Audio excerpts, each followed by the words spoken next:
I met Wilson, my wife's brother, Uncle Wilson. I met him in New Guinea. He was on a ship, and I was on a ship. Oh, how weird. Not met him. I mean, he knew him. Yeah, he come over there. And we got together on this little landing craft, and he had to take me for a ride and took us way down.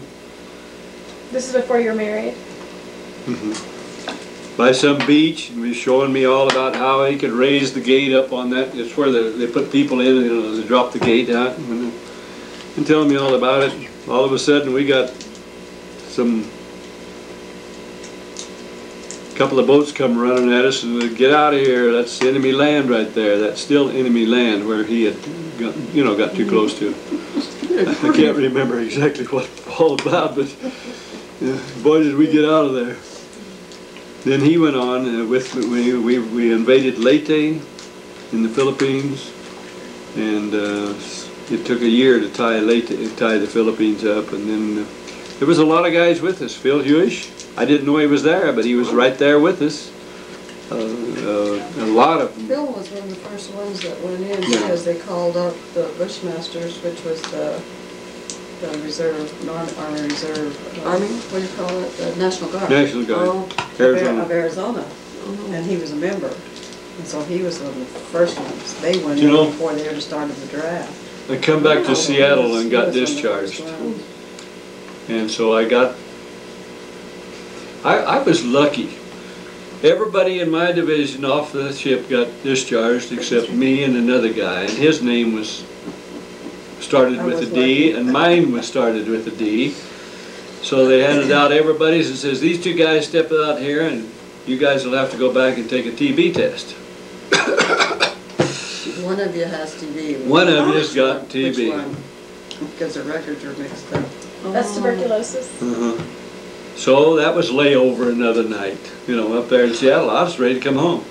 So the next day, we went in to see what it was, and sure enough, the poor guy had it.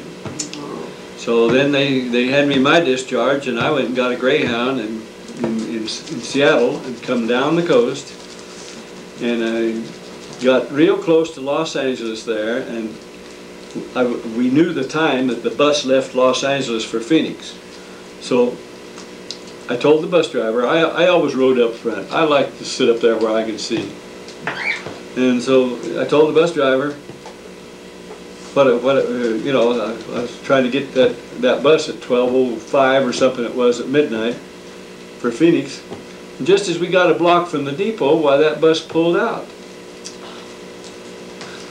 Little heart just... So man, I told his bus driver, would you let me out right here? I'm going to run and catch that bus. I'll have to catch that bus. Had a little handbag, and so I jumped out, got out on the highway there, and I can't remember what name of the town, the road was, but and along come, this is after midnight, I throw my finger out there, and up drove this big white Buick. Get in! Where are you going? And I told him I'm trying to catch that Greyhound bus. Well, get in and we'll catch that Greyhound bus. And after getting up to about 70 miles an hour on that freeway, I said, holy cow, here I am within 500 miles of home and I'm going to get killed. I've been through 2 wars and now I'm going to get killed. 2 wars and I'm going to get killed. Well, we caught the bus and got ahead of him and pulled over, and the bus stopped, and I got out, and the guy drove off. He turned around. I got back to the bus and there was no room. There was no standing room on that bus. And I'm sitting out there in the dark, out of town. They put you off the bus? I couldn't get on the bus. There was no room. His rider had just left. His driver. Oh. And so I hitchhiked a little ways there, and first thing you know, I got a ride with another guy, and I got down around Indio, California. There sat the bus with about 200 people out milling around. The bus broke down. I was in Phoenix by 6 o'clock that morning. I just couldn't believe some of the things that happened to you. And then another time I was down here at Benson, and just as you turn, instead of going down into the underpass to go to Wilcox, I was standing out there with my uniform on, and people picked you up. This is no You lie. did then. I You wouldn't rode dare now. thousands of miles. And this ambulance stopped, and it was Dugan's Mortuary out of Bisbee. So he opened the door, and big door, big old ambulance, black, and it was raining. Tape again. How are you out of tape? It's only 30 minutes. Hasn't been 30 minutes since you changed it. It's only been 10. And what are you doing? James the Ran kid. out of.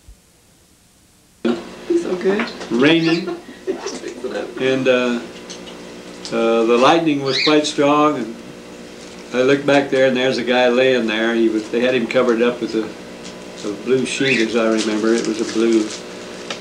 And now, for any other information, just put $1 in an envelope and send it to me.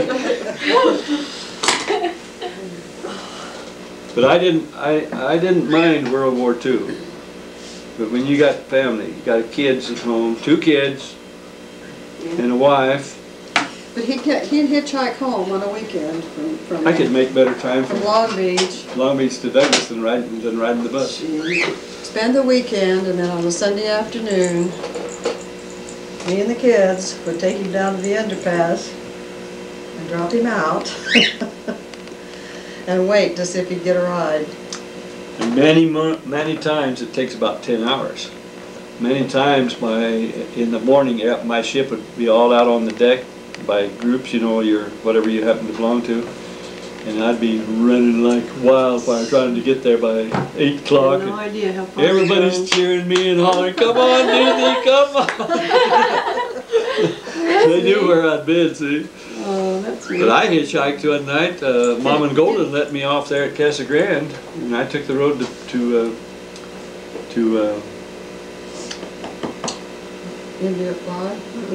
Yuma, you know, where you turn right there. It's the old road in town.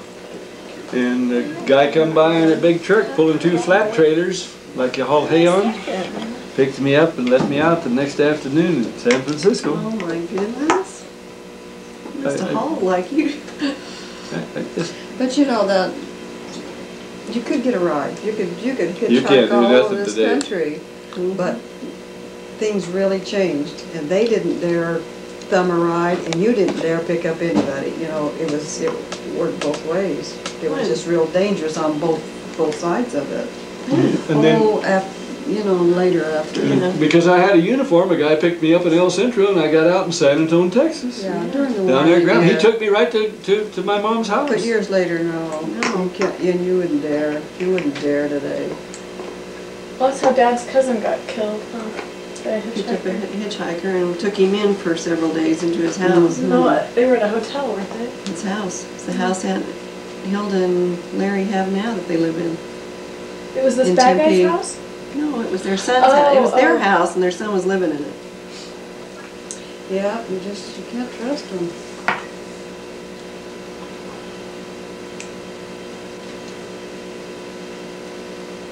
Our main, Who was it? This Al White out here the other day telling them about picking that guy out?